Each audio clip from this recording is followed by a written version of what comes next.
Hello friends, आप सभी का स्वागत है आपके अपने यूट्यूब चैनल रॉयल विहार बोर्ड में। आज के इस वीडियो में धातु तथा अधातु से संबंधित इसके काफ़ी ही महत्वपूर्ण 20 ऑब्जेक्टिव प्रश्न हम आपको बताएंगे।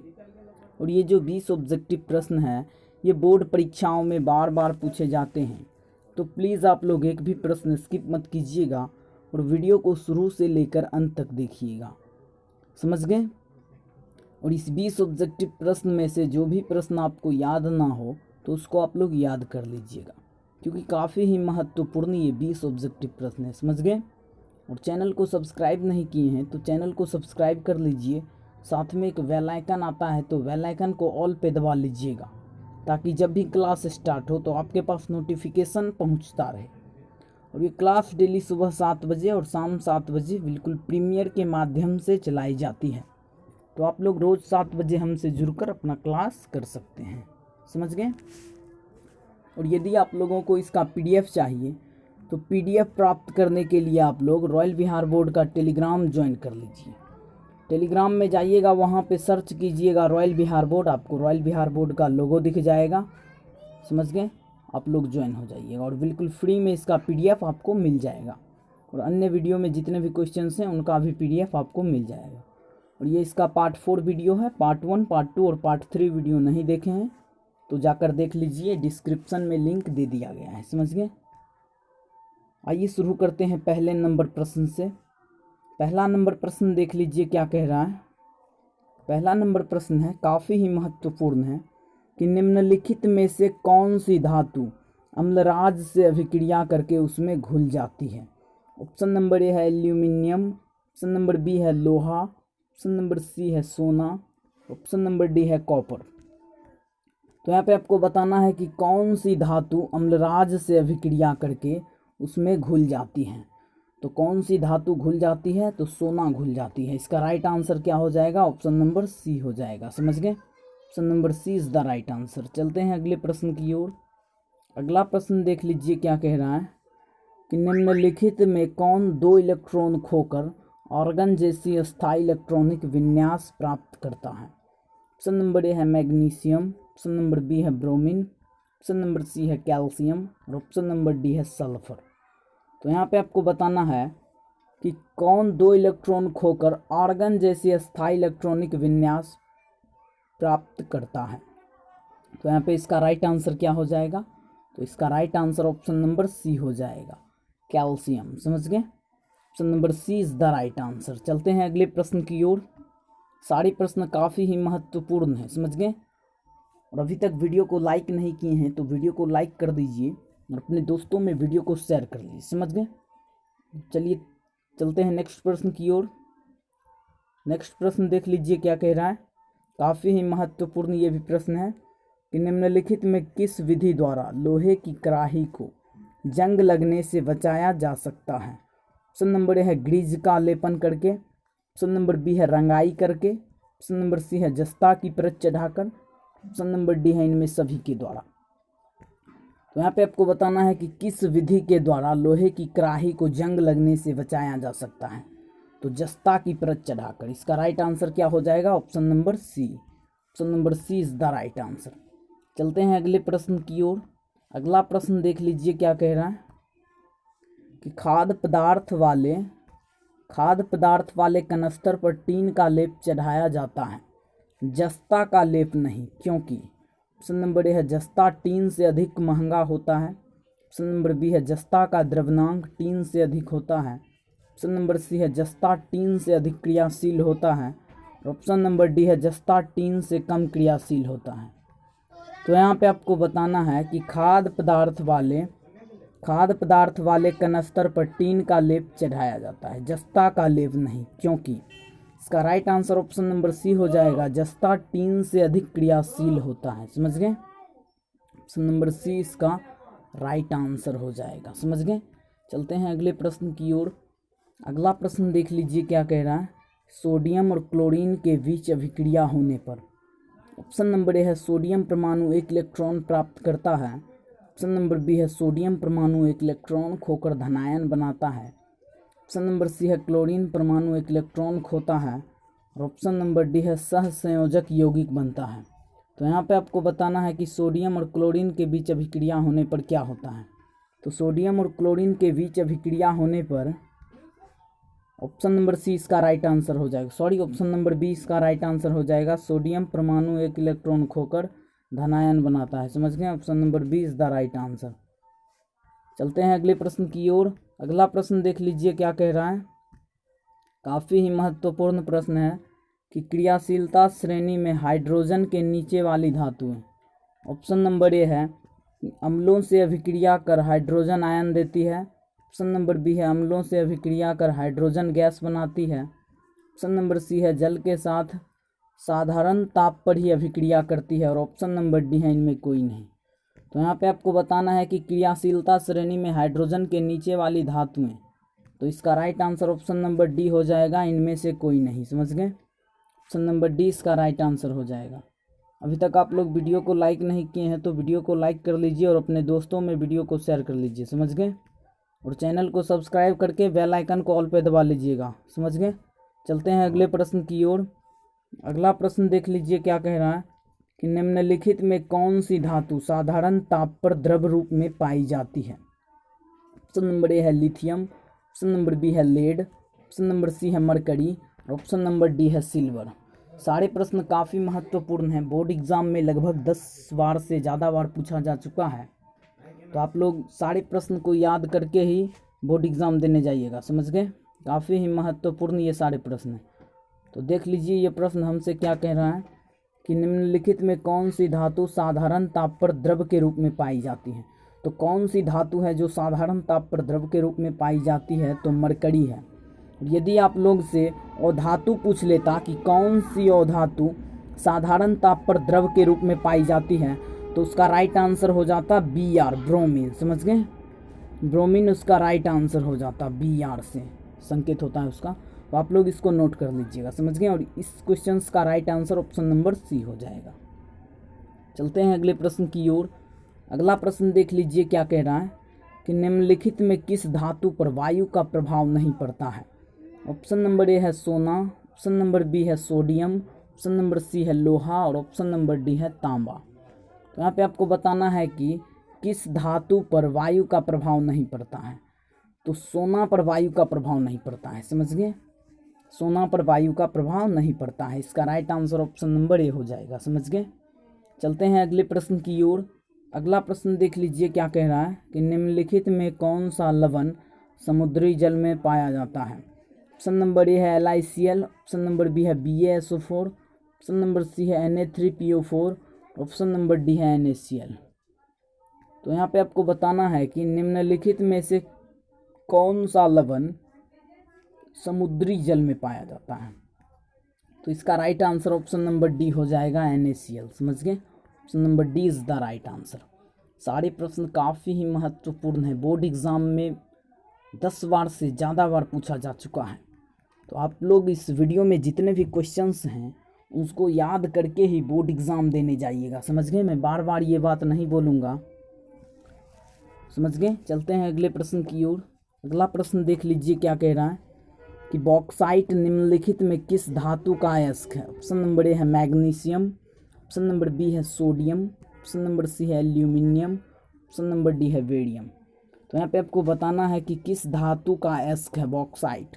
तो एल्यूमिनियम का अयस्क है बॉक्साइट। समझ गए, इसका right answer option number C हो जाएगा।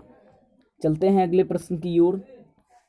अगला प्रश्न देख लीजिए क्या कह रहा है कि निम्नलिखित में कौन सहसंयोजक यौगिक है।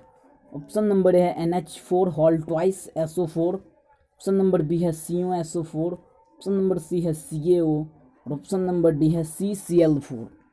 तो यहाँ पे आपको बताना है कि कौन सहसंयोजक यौगिक है। तो सहसंयोजक यौगिक कौन है, तो CCl4 है। इसका right answer option number D हो जाएगा। समझ गए, option number D is the right answer. चलते हैं अगले प्रश्न की ओर।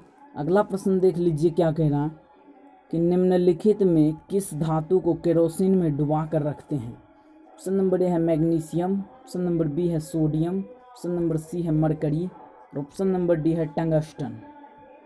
तो यहाँ पे आपको बताना है कि किस धातु को केरोसिन में डुबा कर रखते हैं। तो इसका right answer option number B हो जाएगा, सोडियम।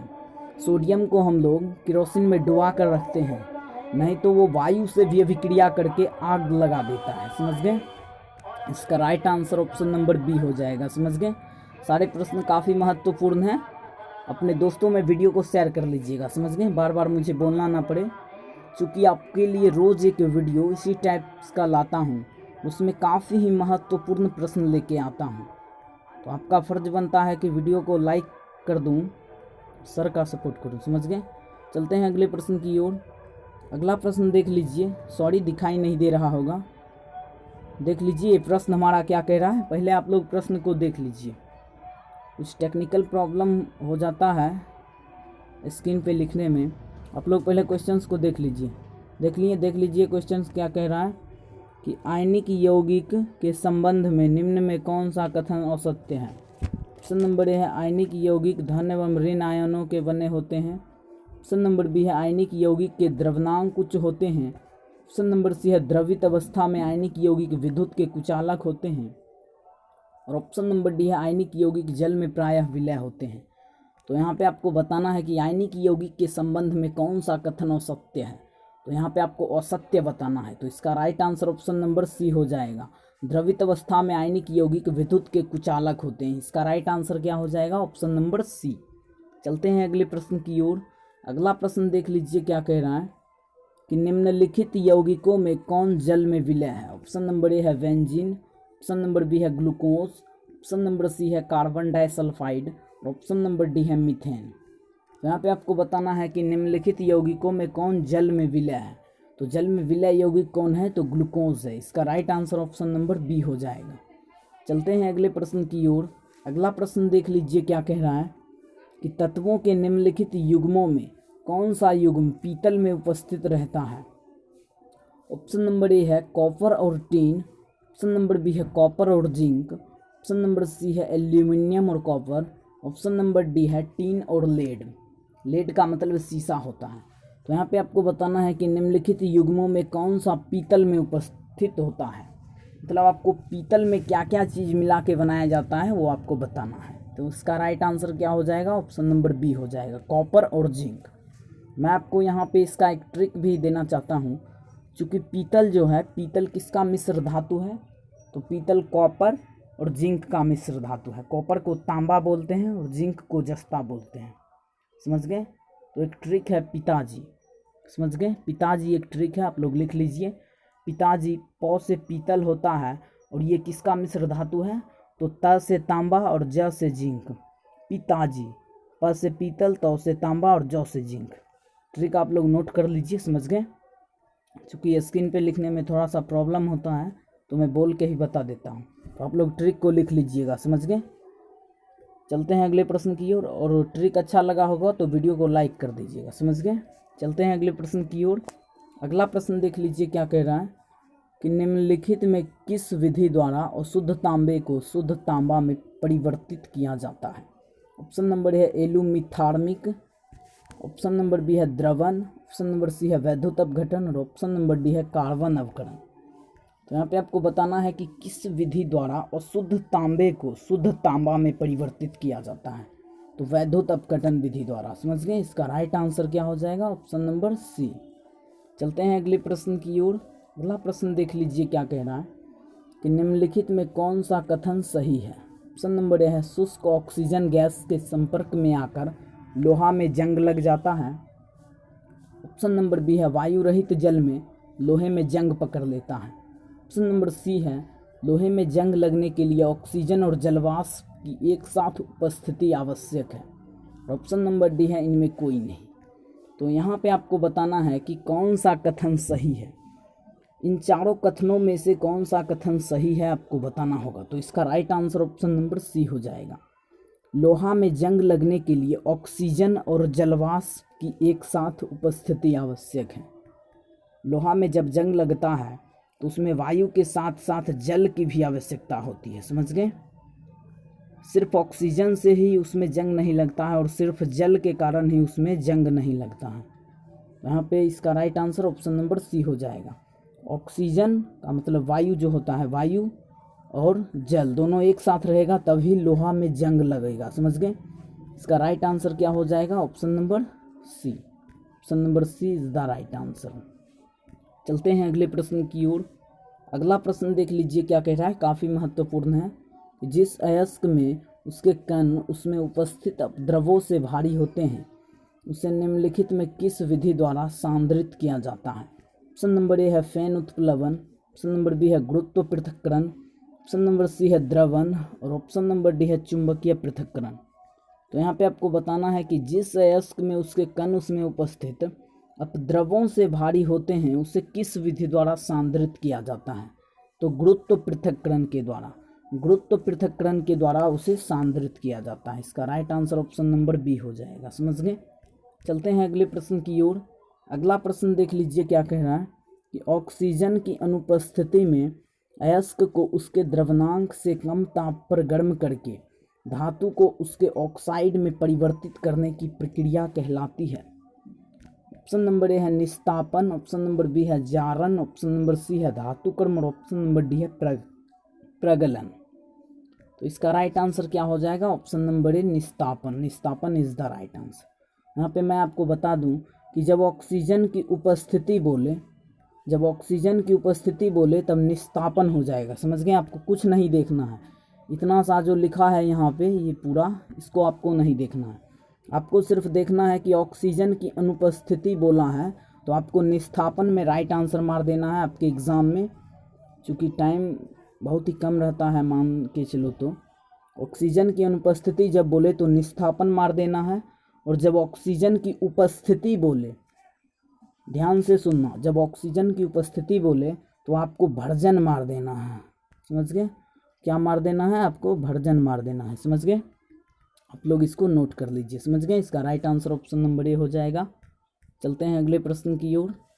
अगला प्रश्न देख लीजिए क्या कह रहा है कि निम्नलिखित अयस्कों में कौन एल्यूमिनियम का अयस्क है। ऑप्शन नंबर ए है हेमेटाइट, ऑप्शन नंबर बी है डोलोमाइट, ऑप्शन नंबर सी है मैलेकाइट और ऑप्शन नंबर डी है बॉक्साइट।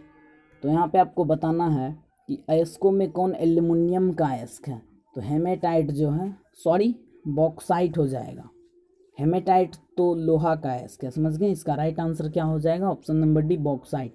एल्यूमिनियम का और सारा अयस्क है, बॉक्साइट हो गया, कोरंडम हो गया, क्रायोलाइट हो गया, बहुत सारे अयस्क हैं। तो यहाँ पे बॉक्साइट ज़्यादा नामी है, तो आप लोग याद कर लीजिएगा। समझ गए।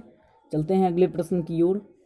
अगला प्रश्न देख लीजिए क्या कह रहा है, काफ़ी ही महत्वपूर्ण प्रश्न है कि निम्नलिखित इलेक्ट्रॉनिक विन्यास वाले तत्वों में कौन अधातु है।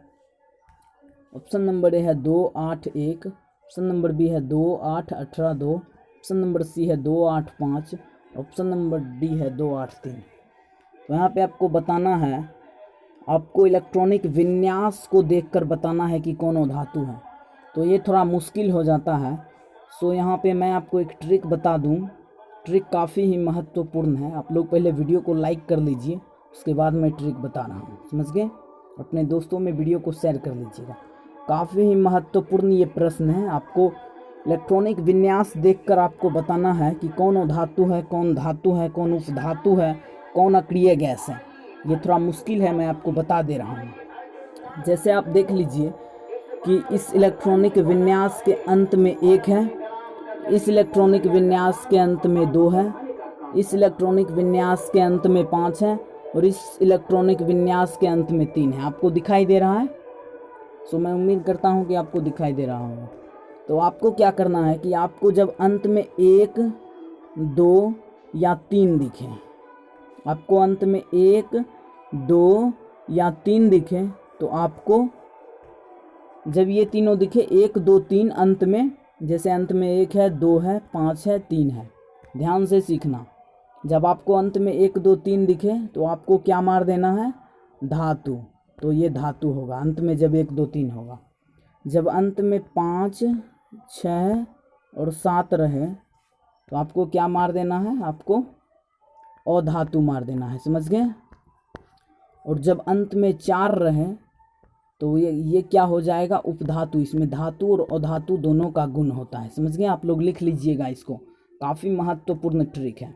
और जब अंत में आपको 8 दिखे, जब अंत में 8 दिखे तो आपको इस स्थिति में क्या मारना है, अक्रिय गैस। जब अंत में 8 दिखे तो आपको अक्रिय मारना है, अक्रिय तत्व। इन चारों को आप लोग नोट कर लीजिए, काफ़ी महत्वपूर्ण है। समझ गए। अब आपको ये क्वेश्चंस बहुत ही आसान लग रहा होगा, ट्रिक आप लोग ध्यान से देखकर नोट कर लीजिए। समझ गए? देख लीजिए क्वेश्चंस, फिर से पढ़ लेता हूँ कि निम्नलिखित इलेक्ट्रॉनिक विन्यास वाले तत्वों में कौन अधातु है। ऑप्शन नंबर ए है, बी है, सी है, डी है। तो बताइए कौन अधातु है। तो अंत में देख लीजिए, इसमें एक है तो ये तो नहीं होगा, ये धातु हो जाएगा। ऑप्शन नंबर बी के अंत में देख लीजिए 2 है, ये भी धातु हो जाएगा। ऑप्शन नंबर डी के अंत में 3 है, ये भी धातु हो जाएगा। देख लीजिए ऑप्शन नंबर डी, सी के अंत में 5 है, तो ये क्या हो जाएगा हमारा, ये हो जाएगा अधातु। तो इसका राइट आंसर क्या हो जाएगा, ऑप्शन नंबर सी। उम्मीद करता हूँ आप लोग समझ गए होंगे। तो समझ गए तो वीडियो को लाइक कर लीजिए और चैनल को सब्सक्राइब कर लीजिए। समझ गए? सो आज का टोटल प्रश्न हमारा क्लियर हो गया है। समझ गए? आज का टोटल प्रश्न हमारा क्लियर हो गया। अभी तक आप लोग चैनल को सब्सक्राइब नहीं किए हैं तो कर लीजिए। इसके लिए आपको यहाँ पे एक रेड कलर का सब्सक्राइब बटन दिख रहा होगा, इस पर आपको क्लिक कर लेना है। उसके बाद आपके सामने कुछ इस प्रकार का इंटरफेस आ जाएगा, तो आपको एक बेल आइकन दिखेगा, आपको बेल आइकन पे क्लिक कर लेना है।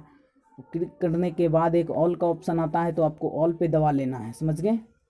इस तरह से आप इस चैनल से बिल्कुल फ्री में जुड़ सकते हैं और जुड़कर अपनी तैयारी कर सकते हैं। समझ गए? बिल्कुल फ्री में।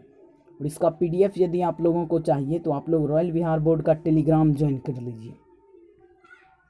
टेलीग्राम में जाइएगा, वहाँ पे सर्च कीजिएगा रॉयल बिहार बोर्ड, आपको रॉयल बिहार बोर्ड का लोगो दिख जाएगा इस प्रकार से। समझ गए? और आप लोग वहाँ से जाकर ज्वाइन हो जाइएगा और बिल्कुल फ्री में PDF प्राप्त कर लीजिए।